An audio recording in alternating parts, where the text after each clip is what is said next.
Pete and Hannah's Watch List. I'm your host, Pete Mitchell. I'm here with my great co-host, Hannah. Hello, people. Hannah, we're here today for AFI Top 100 10-Year Revisited. Correct. But before we begin, let us tell the viewers and the listeners what they should do. Pretty please leave a like and subscribe to our channel. Leave a comment down below your feedback on this show, any of our other shows. Tell us your thoughts. Hit the notification button and you'll get great content like this one. On today's show, we are reviewing number 53, The Deer Hunter. The Deer Hunter. Hannah. Yeah. Is this the first time you've seen this? Yeah. Yes.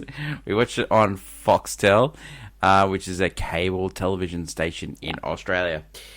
The elevator pitch. We follow a group of steelworker friends before they go to Vietnam. Research for this podcast was I listened to a podcast called Do We Get to Win This Time, which was by the Ringer Podcast Network, and they talked about movies that were set in Vietnam era. Mm-hmm. Yep. Great information. There was also a great documentary about Universal movies for the 80th anniversary, and they talked about Deer Hunter in that as well. And there's some audio of a director's commentary from Michael Cimino, who was the director. So that's the research I did for this podcast. Yeah. Maker Studio is Universal, and they also had some help from EMI. Now, EMI is a music brand. Yeah. Yeah. And they optioned a script, and Universal backed them. And Universal were coming off a massive high. Jaws was a couple years earlier. Oh. They were one of the biggest studios going around. No.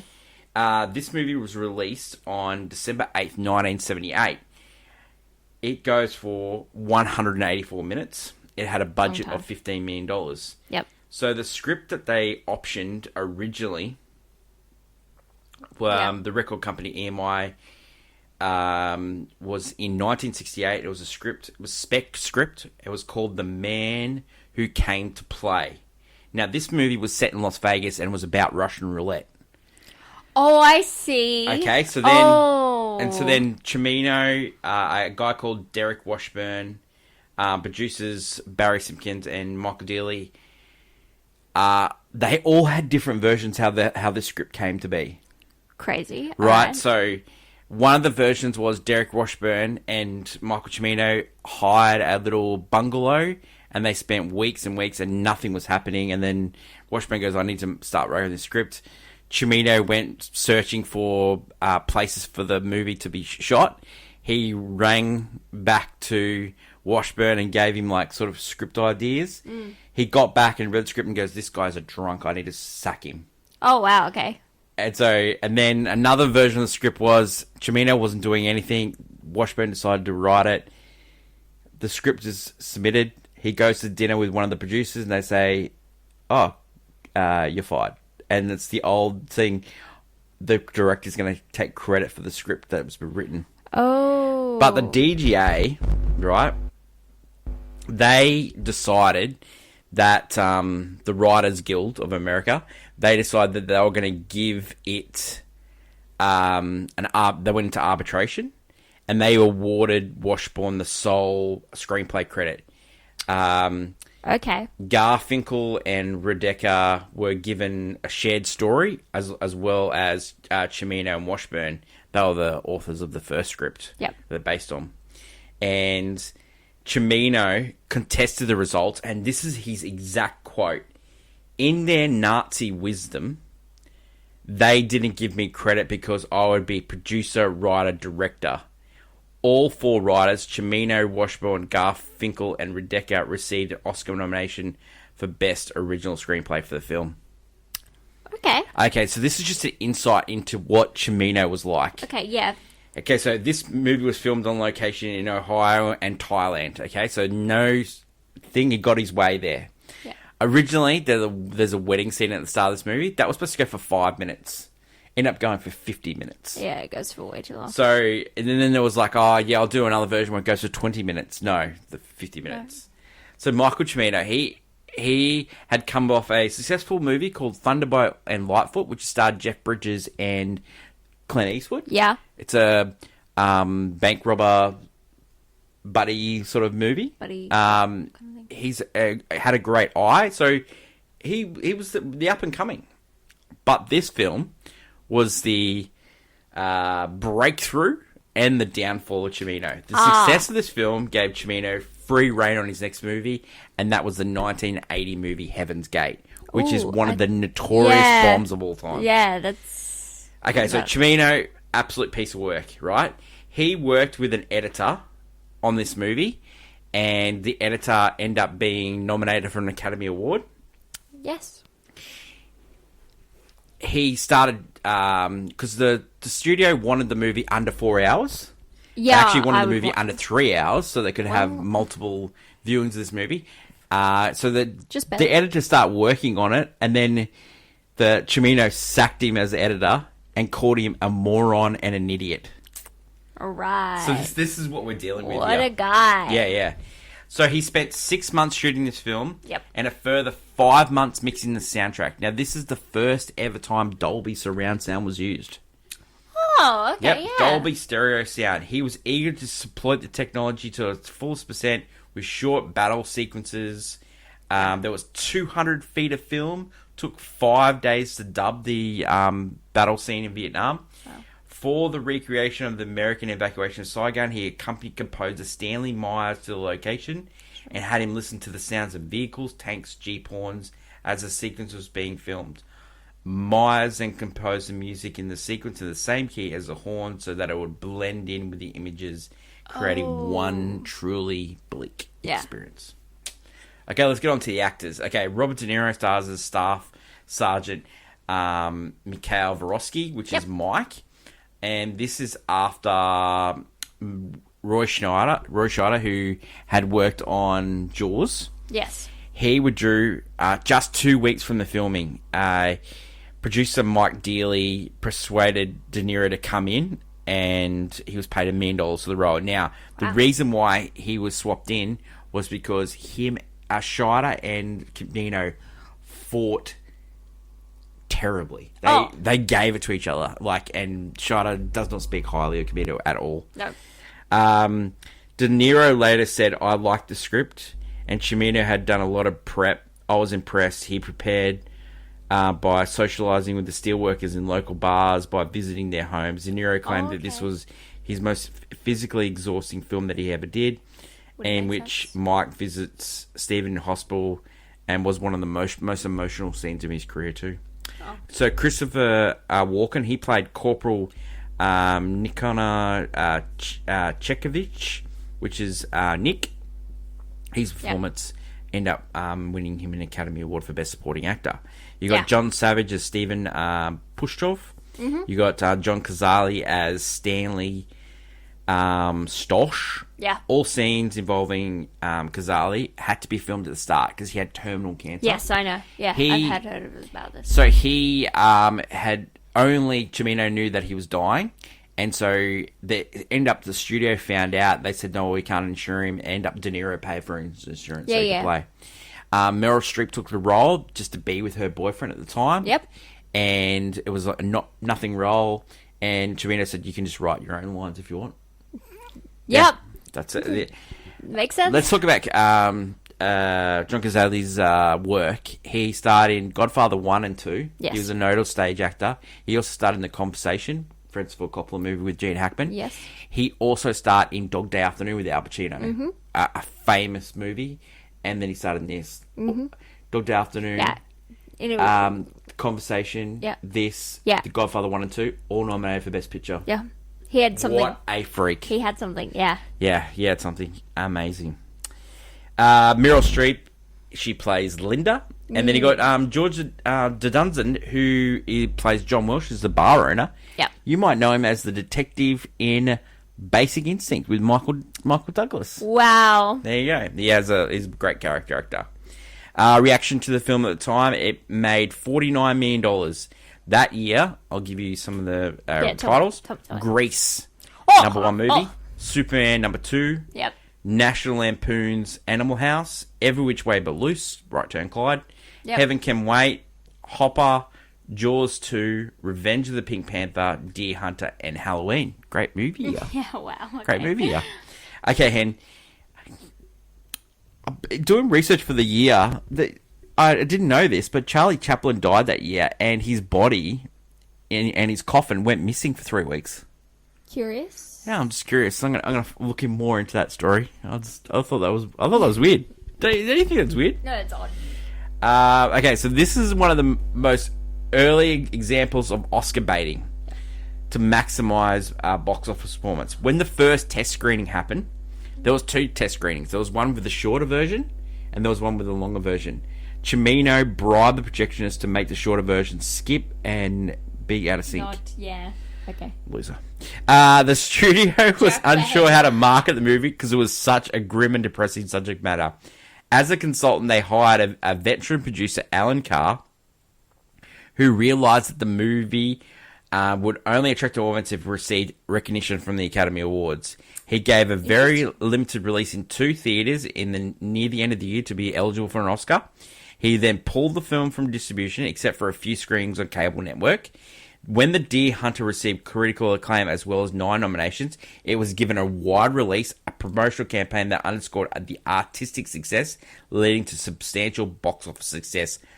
Releasing high-profile films near the end of the year is now what everyone sort of does. Yeah, okay. There you go. Okay, critics at the time. Roger Ebert, Chicago Times, gave it 4 out of 4 stars, called it one of the most emotionally shattering films ever. Gene Siskel of the Chicago Tribune praised the film, saying this is a big film dealing with big issues made on a grand scale. Yeah. Leonard Maltin also gave the film 4 stars. Sensitive, painful, evocative work. Vanessa Kirby of the New York Times called Deer Hunter a big, awkward, crazy, ambitious motion picture that comes as close as a popular epic of any movie in this country since The Godfather. Okay. Okay, so let's hit some negatives. However, the backlash from Pauline Kael of the New Yorker wrote, it's a small-minded film with greatness in it, with an enraptured view of common life, enraging because despite its ambitions and scale, it has no moral intelligence. Wow. Then an Eastwood film. Wow. Okay. Yeah, William Goldman in his book, he described Deer Hunter as a well-disguised comic book movie. I enjoyed it as ever bit as a Batman film when he's rolling around with a penguin. Okay. There was heavy criticism of this film, of the portrayal of the Viet Cong. Yep. Heavy criticism. There was also heavy criticism of the Russian roulette scenes. Russian roulette. It never existed in Vietnam. Yeah. It never existed. They just made it up. Yeah, they made it up. No, they made it up. Because Christopher Walken said that we're not trying to make a movie that was real. We're just trying to make a movie. It was the backdrop, which, again, there are films that use a war as a backdrop for a fictional story. Okay, so it won Best Picture. Yep. It won Best Supporting Actor for Christopher Walken. It won Best Director for Michael Cimino. It won Best Sound. It also won Best Film Editing for The Moron, Peter Zinzilla. Okay, it was also nominated for Robert De Niro in leading role, Meryl Streep in supporting, and writing for Cimino, Derek Washburn, Garfunkel, and Redeker. And it was also nominated for cinematography, which the cinematography looked great.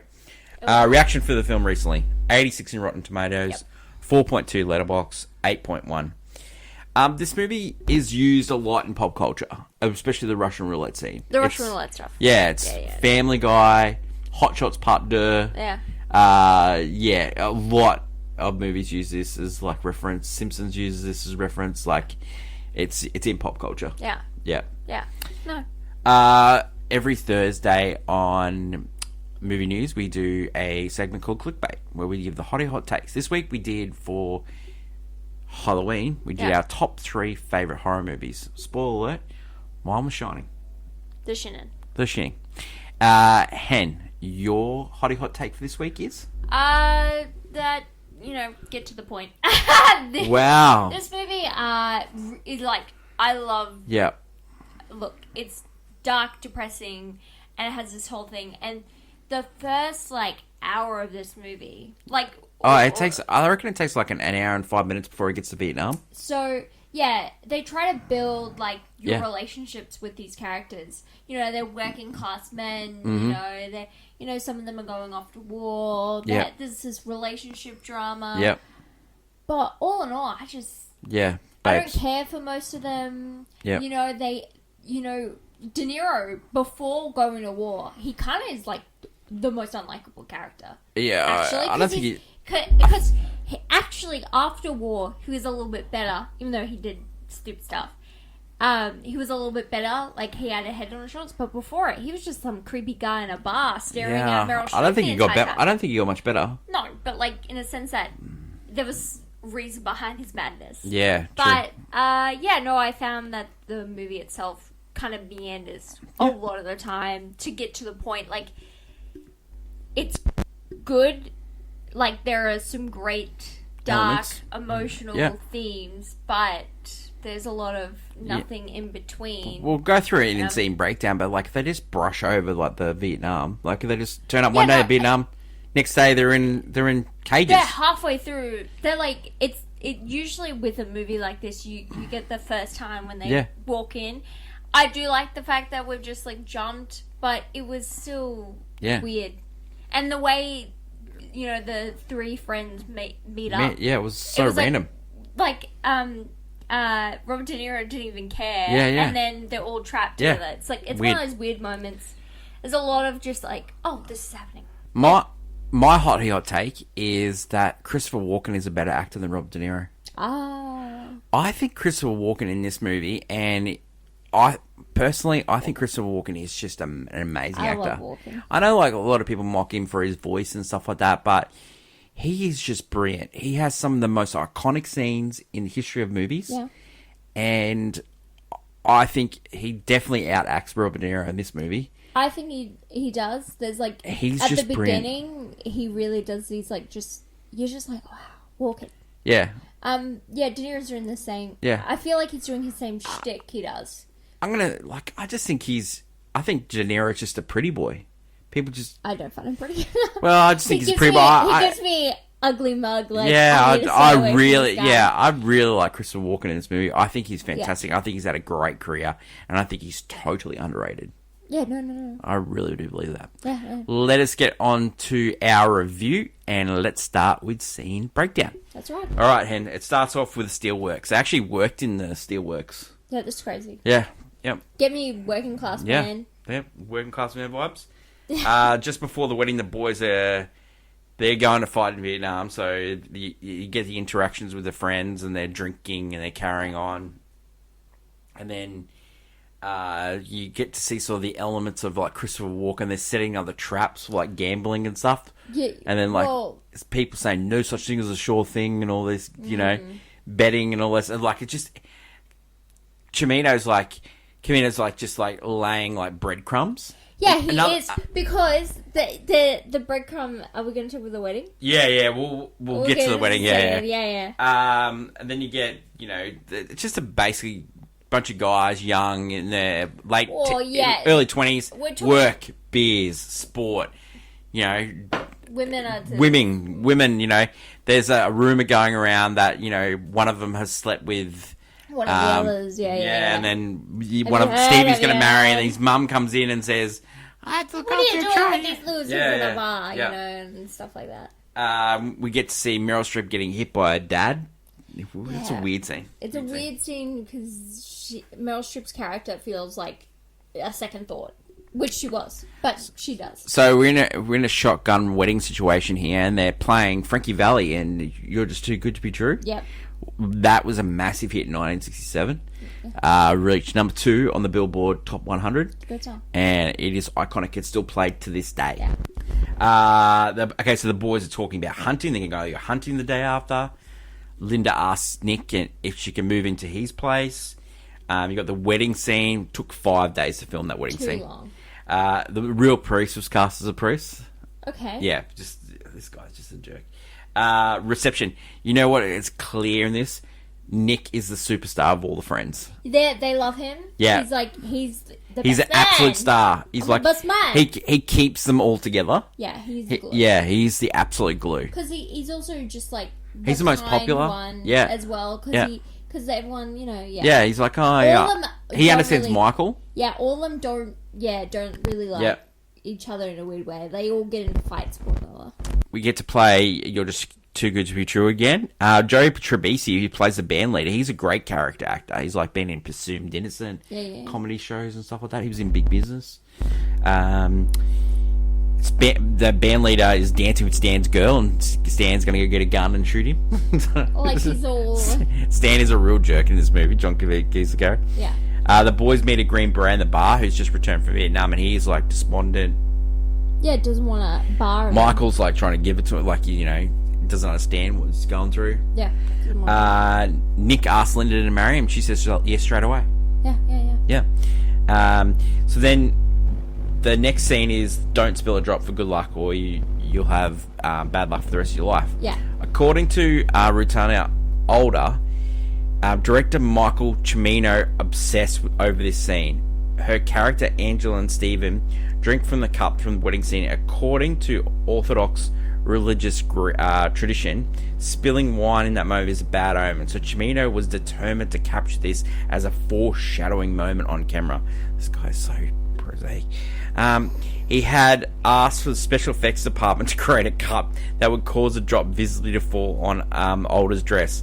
But when it came to shoot the scene, it didn't work properly. Cimino was reportedly furious and wasted almost a day of shooting to get the effect to no avail. In the end, Cimino was standing on a ladder just about the frame and dropped a bit of wine on Older's dress from above. Yeah, wow, okay. This guy's a psycho. Stephen never slept with Angela. Now, in the movie he says that, right? But in the audio DVD commentary, Cimino confirms that they never slept together and he was marrying her, and Nick actually knocked her up. Oh. So it was Nick's baby. Oh, but and therefore, later, yeah. that's why he was sending back the money. We get the deer scenes, so we get the boys going in the car, hijinks. Crazy, yeah. This is filmed in Washington. Yeah. Beautiful. And absolutely amazing. Oh, no. Cinematography is just absolutely brilliant. Then you get Michael being absolute jerking on letting Stan borrow his boots. Yeah. And then Nick goes, hey. Like, yeah. Just let him use the boots, you know? So, the deer dying in that scene wasn't real. It was actually a tranked up. Yeah, okay. But still, yeah. Then they go back to the bar and they sing "Come to Jesus," and then George Janunza is playing on the piano. It's just a beautiful, beautiful piece there. These guys drink a lot. They were drinking at the wedding. Yeah. Drinking before the wedding. Yeah. At the wedding. Drinking. Yeah. All the way. Dipping Twinkies in mustard. Yeah. Drinking. Try that. While hunting, and then drinking back at the bar. Like they were. So we're at the bar, and then next scene we're in Vietnam. Yeah, we're like in a scene where De Niro's on the ground. You go, oh, what's that about? And the boys see him, and then Viet Cong's blowing up some hostages, and then he shoots them, and then the boys turn up, and then you see all these soldiers coming in the background, and the next scene they're in cages. Yeah, then. That was actually filmed in water, and it was actually filmed with rats. And John Savage hated rats, and he would yell out, "There's rats in the water! There's rats in the water!" Yeah. That was real. Yeah. That was real. No, that would be psychotic. It's psychotic. Yeah. So Mike is a Green Beret. The boys are just airborne, but Mike is a Green Beret Ranger. He's a sergeant as well. They're just corporates. Corporals, the other guys. Yeah. But they don't go into that. We don't go into that at all. Because again, a war is just the backdrop for what it is. So this movie's a 3-hour movie, and we don't get like a little bit of backstory when it comes to that, but we do get like an hour about a wedding. Yeah, and also an hour Russian roulette as well. Rightio. We get the Russian roulette scenes, and Steven is broken. Like, what did you think of John Savage's performance here? I don't know. I mean, it's weird to portray a guy that, you know, he's breaking down. Yeah. So it's hard to portray that without it looking It looked crazy. like overacting. Yeah. Yeah. That's what I meant. Every time the empty chamber got off, he'd like cry, and yeah. And then you get the scene where De Niro's like, "You can do it, Stevie. You can do it, Stevie. You can do it." Yeah, he is. You're gonna go. You're gonna go in the water, Stevie. You're gonna go in the this water. Guy. And then he ends up like shooting, and like it ricochets off his head. Yeah, but a part of his chunk of his head is taken off. Yeah, back into the left. Mick tells Nick Stevie's done. So Mike's already like killed off Stevie in his mind. He's going to Nick. Yeah. He's He's got Nick, Stevie's done. It's me and you. And the only way we're going to get out of here is going to put 3 bullets in the chamber, and then we're going to kill him. And it's going to be me versus you. And then that's how it's going to be done. And then, that wrecks Nick. It wrecks Nick. It does. Yeah. This whole situation has wrecked him. Okay, so the actors slapping each other actually happened for real. That guy slapping them? Yeah. And just kept slapping. And then De Niro was surprised by this. And that his reaction is when, I'm going to kill you. He's like getting angry every time it happens. Yeah. It's great. It's like, it looks like a real poker den. There's like money on the table. There's Miller Draft on the table. Yeah, Like it just, the building, like tension. Yeah. It's like downtown, So we get the 3 bullets in the gun. Nick empties another chamber. Then the boys just waste them. They just go bang, bang, bang. It's over. It's over really quickly. Yeah. Nick gets shot in the leg. He does get shot in the leg. They get Stevie out. Stevie's just... He's bloody hopeless. He's absolutely hopeless. Yeah, he's shaking with fear. Nick's nearly dead. Yeah, Nick's nearly dead. They're floating in the boat. They get picked up by a helicopter. On a bit of driftwood, rafty. It's driftwood. It's basically. And then helicopter does find them. Mike puts Nick in the thing because he thinks he's going to die. He should have put Stevie in there because he's like a whingy bitch. And then so he puts Stevie's hanging on and he falls off and then I hit the rocks, Mike. I hit the rocks. And then you see Stevie's leg and the bone is coming out. Like, didn't need to see that, Chimino. Really did not. So he can't walk. Mike rooks him out. This is where Mike he's just lost it. Like, he just puts Stevie on the bonnet of a car and then just walks off. And the next time you see him, he's in a roulette den just watching Russian roulette. Yeah. It's roulette time.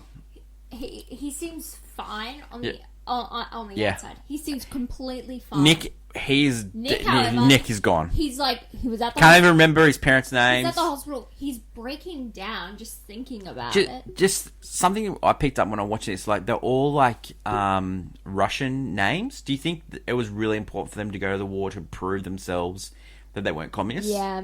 I think that's a real underlying tone of this movie. There's something about it because why? Yeah. Why? Yep. So he was questioning about like his Russian heritage and stuff like that. No. Yeah, no. I'm American. So. But he can't handle it. They're gonna send him out of the hospital. So Nick starts hearing the gun, and he sort of goes there, and there's sort of like a dodgy French guy. He's just walking around. And then Nick walks into the game, takes the gun off the guy, shoots the guy. Empty chamber, then grabs his head and then shoots an empty chamber, and then just walks out. Yeah. He's like, So Mike chases him down, and then just leaves him. Yeah. And then next time Mike's back in the States, he's getting a welcome home party. Doesn't want to be involved in it. That makes drives past. Yep. Guilt. But then he's left his 2 boys, and he promised at the start of the movie. Nick said, "Whatever you do, bring me home. I love this place." Yeah. This is after De Niro's like streaking, his Will Ferrell style. He did. I'm streaking. But no, he's left. So at the start of this movie, like Mike is sort of he likes Linda, and he's creeped Linda out. Like he's absolutely creeped Linda. Yeah. He's creeped Linda out. So he goes to see. He goes to see Linda, and then I think Linda's like, "Oh, this guy's like, he looks okay in his uniform," and she's turned around on him. She was kind of into it, but then she was freaked out because he was too drunk. Yeah. At the wedding. Yeah. But and then she accepts Nick's hand in marriage. So she accepts Nick's hand in marriage, but she also has feelings for Nick. No. The singer. No, what do you call him? Mike. Yeah, Mike. Yeah. I don't know. know. No, when Linda. Mike. Because she comes from an abusive relationship with her father. She's just like anyway, but with she's just happy to have him home. Yeah. Because Nick is he's AWOL. Like we have no information. She has no information. She's given up on him basically. And Mike doesn't even know Stevie's at home. No. And then when he finds out, he's like, "What? Oh yeah, I forgot I had a friend." That. Yeah. I have to fix that. Yeah. Because he's coming home. He's written them off as they're dead over there. He's gone. It was over. Well, so Linda calls Mike weird. not a truer statement has ever been said in movies before. Weird. He's weird. Mike, He you're was weird. weird before the war, Yeah. and he's weird after it. So it doesn't make much of a change. Yeah, I think she's right. I can understand all the war stuff screwing up, but he was just a weird cat. No, he's a weird cat He's just before a him. weird cat. So Lindo goes around showing off Mike and like showing others, Yeah. and you won the war by yourself, like all these medals Yeah, and stuff he's like that. not- And like he's it's not. freaking him out. And so he catches up with his friends. He finds out Stevie is back. He tries to call him. He goes over to Stevie's wife. Stevie's wife house. You know, She's non-verbal, by the way. She is not giving anything in the Yeah. scene and just writes down the number. I just can't get over the fact that Mike just left Nikki over there Russian rouletting. Is Russian rouletting a word? Yeah, I like it. Yeah, I like okay. it. That's what he's doing. No, he Just let him over there. he didn't fight hard enough to keep his friend in a weird way, and so Yeah. there's guilt. There's like a lot of guilt. So hanging about. Linda says, Mike, why don't you sit down? I'll make you dinner. And then he said no. He goes, okay, why don't we go to bed and we'll comfort each other? And then he kind of he just walks out, and then she follows him, and then they go to the hotel room, and she's like having a shower. He's already asleep in the bed, and then she walks in there, and with a towel Yeah. into bed. and then he's like, I Wrong. feel a lot of distance. Like he's really struggling with PTSD, and it's totally understandable too. Yeah. It is a good portrayal of it. Like you can He's definitely coming home tell. and Yeah. it's just not home anymore. They go to They go hunting.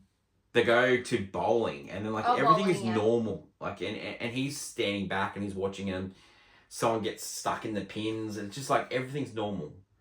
But it's not normal with Mike. They go hunting. Hunting is where He it's lets the elk the deer go, and then Stan is mucking around with the gun. Mike takes it out of him and starts playing a little impromptu Russian roulette.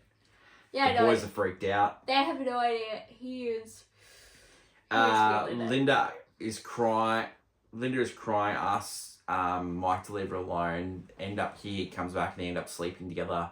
And then he goes and chases Stevie down. Stevie's living the life. He's just playing some bingo. He's heavily drugged. He doesn't want to go anywhere. He's in an electronic wheelchair. He's got no legs. He's got no legs. Lieutenant Dan. Yeah. His Lieutenant left Dan. arm doesn't really work. Yeah, he's struggling. Yeah. And he doesn't want to go home. Mike wants him to go home. But And then he goes, look, I need to show you something. And all this money, he goes, it's from Nick. that's what what do you- he what do you think- realizes it. What do you think he's doing? I think he's playing cards. He knew he was playing Russian roulette. And There's but like all he these knows elephants. he's alive. Yeah. And that's the crazy thing. He's like, Yeah.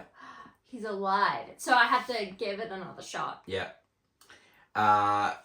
So The fall side gun's going, and he's trying to go back in there. And so he's looking for Nick everywhere. And they play Russian roulette. Nick arrives. When he walks into the Russian roulette den, it's like the gladiator walking into the... Oh, yeah. It's like he's puffing his chest out. He walks in, doesn't know Mike. Mike's trying to convince him. He ends up buying his way into the game. Buying his way in the game. And then he's like telling Nick, and then we get the iconic scene, you can tell there's signs of drug use, like they're drugging him to keep him going. Oh no, I noticed. Well, I just love Walken's performance Yeah. because at the start of this movie he has such life in him, Yeah. and then by this point Yeah. he is gone. Yeah, well He's a husk. to get that husk look, he only drank water, ate rice and bananas. That's Well- it. Didn't do anything. Well, he says earlier. The character says earlier in the film, I don't eat much. I don't eat much, because no one sees him eat. Yeah, Yeah, the fear, the Fear feeds me. fear, hunger. Yeah. So Yeah, no, it's great. when he's there and then he has the first shot, the haunting sound of the chamber, and you can hear Stevie going, oh no, no, no. You're like He is Yeah. giving it. Yeah. It's actually some of De Niro just actually And then- going at it. so De Niro's just like fully yelling, Nikki no, I love like you. I love you, like it just absolutely heartbreaking. Was it Trying to shocking? Wake him up. Was it shocking that he died? Yeah, I didn't. I mean, I know we're playing Russian roulette. That Yeah. should be on the table, but Did I you- don't know. It's so shocking. Do you think they should have ended the movie there? Yeah, Why not? Like because but this film has a lot of Yeah. again meandering. But it just you're going from intense scenes to just Like- the music. I have a problem with the music in this movie. I'll go into that. So when I first saw this movie, I watched it and I watched it all the way to the end. Then the next time I saw this and I was watching it, and when he shot himself, I was like, oh, okay, that's the end of the movie. You know how like sometimes you don't remember, like you just remember when he shot himself in the head. You know, it just there's no, so they go to the funeral next, but there's no way he gets the body out. The fall of Saigon, he's lucky to get out himself. Yeah, he's not getting a body out. Yeah, no, just no way. It was difficult. You get the funeral, you get the wake in the bar, and you get God Bless America. Them all singing. And then you get Steve's wife saying, "It's such a great day. Thanks, good. Appreciate you." And then here's Nick, and that's where it ends. And then you get the score, which is it's called the Cavatina. Yeah. And it's the guitar, and it's played through multiple times. Yeah. In this movie. It's terrible. Yeah. It's terrible because it makes, I don't know, it's like a melodrama. Yeah. Like this was like that song should be in a different type of movie, but I guess this is a melodrama, but in a more of a do bro sense, so to speak, because this is a very bro film. Yeah. All of the time, like it's a film bro movie. It's a film bro movie, but I meant it's like a bro movie. Yeah. Like I love you, bro. Like no, don't do it. But I think Walken's character had this guilt, like he should have survived this entire time, and so he's like, well, it's mathematically impossible that he lasted that long. I know. It's mathematically impossible. Yeah. Like he was playing that thing for years. Like, what's he doing? I wouldn't say years. I would say months. Oh, you're saying it's years? I think it's a year. An entire year. Yeah, by the time you go home and you come back, you know, it's gone for a while. He was the goat. So you saying De Niro really stuffed up his perfect score? Yeah, that's a hot take. There you go. That's a hot take. That's Nicky was the goat of Russian roulette, and De Niro put a. I mean, it wasn't a good life, but it was. It was a life. It was a life. Jeez, that's a hot take. That is a hot take. Reasons to say this: Christopher Walken's performance is just unbelievable. It is a beautifully shot movie.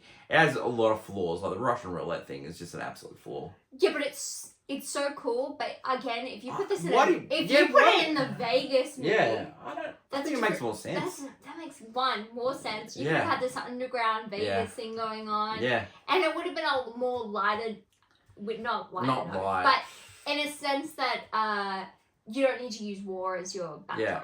Like as war movies go, it's not really a war movie. It's not a war movie, but it's a really good movie about PTSD. people coming. Yeah, PTSD. It is. I think it really is. It is a good. Yeah. So, because Reasons not sick. God, there's some overacting in this movie. God, there's some bad acting.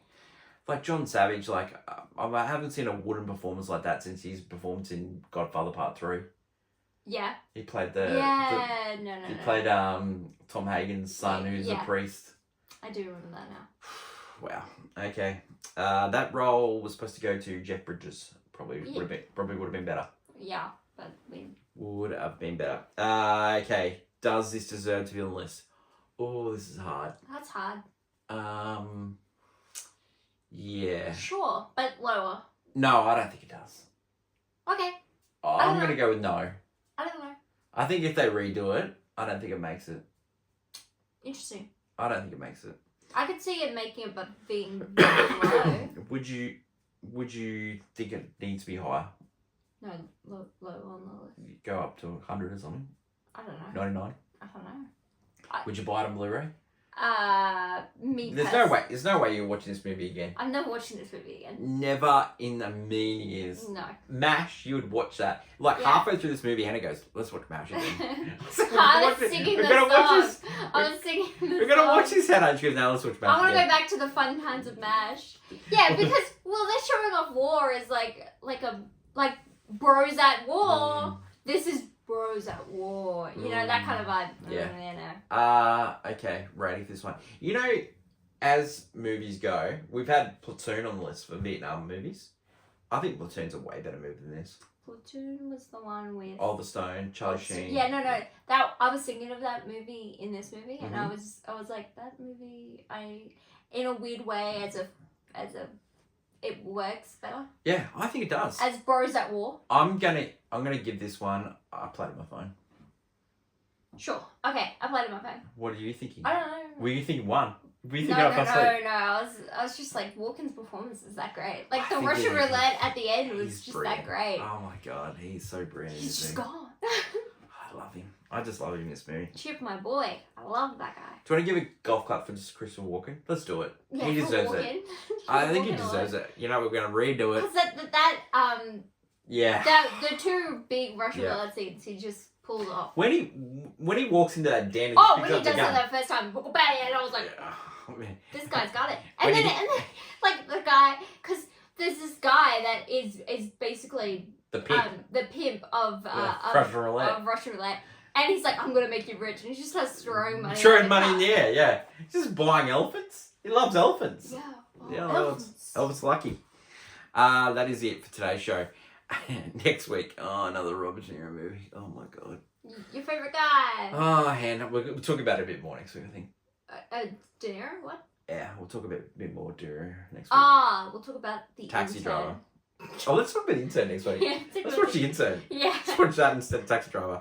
I'm not a fan of Taxi Driver, but I'm gonna watch it. Yeah. Is Wow. that the I'm Walking Here one? No, What's that's this? Midnight Cowboy. This one is, and that's Dustin Hoffman and John Boyd. It's Taxi Driver. The mirror scene. Yeah. That's it. Are you talking to me? Yeah, you talking to me? Yeah. That's what I meant. That's great. Yeah. That's it for today's show. Sorry, it's Deer Hunter. You know, some people are gonna like it, and we just don't. Yeah. That's it. That's my Love Coast Hannah. Long live cinema, and we'll catch you next week on the channel. And until we meet again, it's bye for now. Bye.